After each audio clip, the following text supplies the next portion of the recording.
If your compound miter saw isn't making accurate cuts anymore, it's probably ready for a tune-up. On this episode of Tool Lab, I'll cover the process.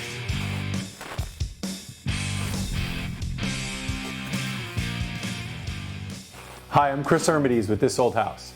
Whether you have a chop style miter saw or a slide style like these, there are a few basic things you can do to get it cutting accurately again. The process has 3 general steps: adjusting the blade to the table for the bevel cut, ensuring the fence is straight, and adjusting the blade to the fence for the miter cut. So adjustment points vary by manufacturer and model, as you can see here, and they aren't always intuitive, so be sure to check out your owner's manual for your saw. Here I'll be tuning up the 2 most common adjustment designs: saws with a 1-piece fence and a detent plate like this, and ones with a 2-piece fence and no detent plate like this. First off, adjustment tools. I use a straight edge, a tri-square, a track saw clamp, the head of a combination square, and a flashlight. I find tri-squares easier to use for this task and more reliable than other options. Whatever square you use, ensure its accuracy by drawing a line with the square registered against a straight edge, then flip the square over and draw a line next to it. If the lines are parallel to one another, it's square. If they converge, it's not.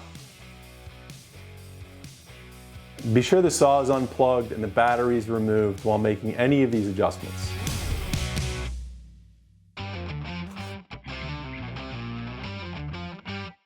I like to start with the bevel adjustment first, so that when I'm adjusting the miter, I can have the blade set perpendicular to the table.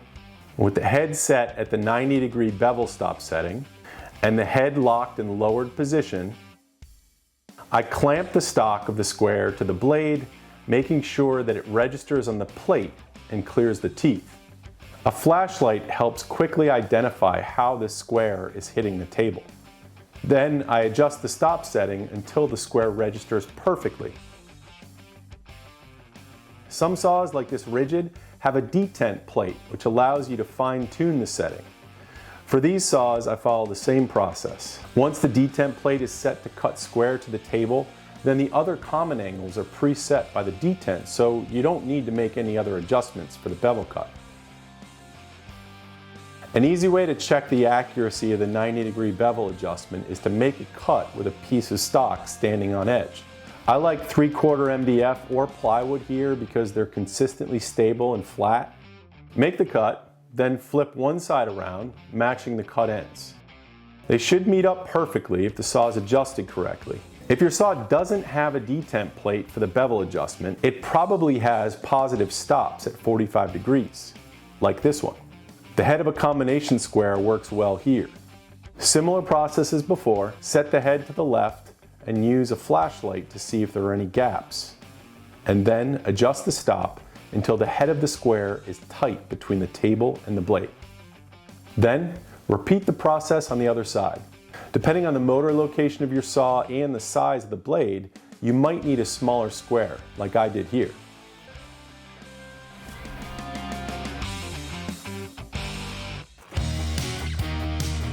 On saws with a 1-piece fence, I check to make sure it's straight. 1-piece fences are joined in the middle by a yoke, which sits behind the blade. If one side is off slightly, it can cause the blade to bind and kick, especially with a slide style saw, which is really dangerous. If one side is out from the other, loosen it and use a flat bar to pry the yoke until the fence is straight. Then, tighten the fence back down. Some saws have a shoulder milled into the table that the fence registers against. This is a nice feature because it allows you to see if the fence is out and to adjust it quickly back into alignment. If you have a 2-piece fence without a yoke, you'll complete this step after you've squared the fence to the blade.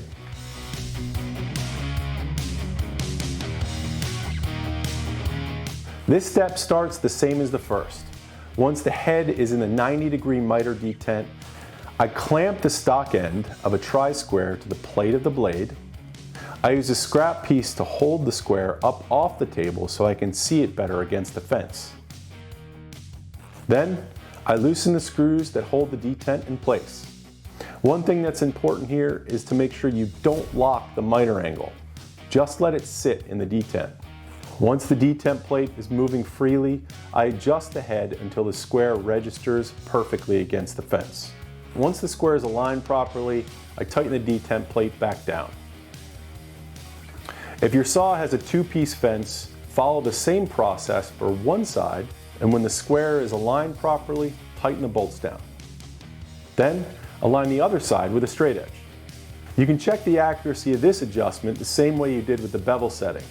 Run a piece of stock across the fence, cut it, flip one side, join the pieces, and check the fit. I hope this was helpful in getting your saw to cut accurately again. If there are other topics you'd like to see covered, send us an email at toollab@thisoldhouse.com. And thanks for watching.